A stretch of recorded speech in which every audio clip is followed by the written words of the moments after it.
Auteur et illustrateur pour la jeunesse, dessinateur publicitaire, caricaturiste, le Strasbourgeois Tommy Ungerer a su imposer son style dans tous les domaines, et cela dans le monde entier.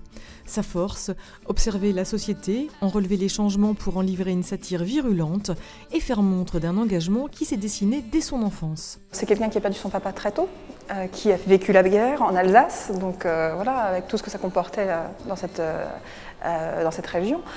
Et donc c'est quelqu'un qui s'est vraiment vite engagé, c'est quelqu'un qui a très vite dessiné, tout de suite enfant, vers 4-5 ans il dessinait.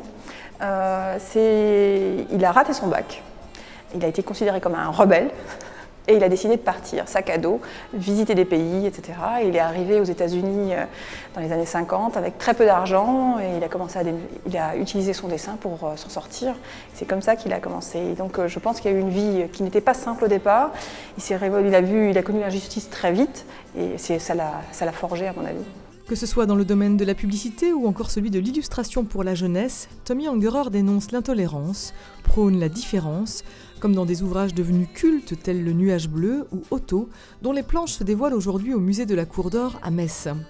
L'exposition, en l'absence d'originaux, propose une scénographie particulière pour nous parler de la vie de Tommy Ungerer et de ses multiples facettes. Sa force, c'est son histoire et le dessin qui l'accompagne, parce que les deux sont percutants. Quand il y a un dessin percutant, son texte, la plupart du temps, est écrit avec retenue.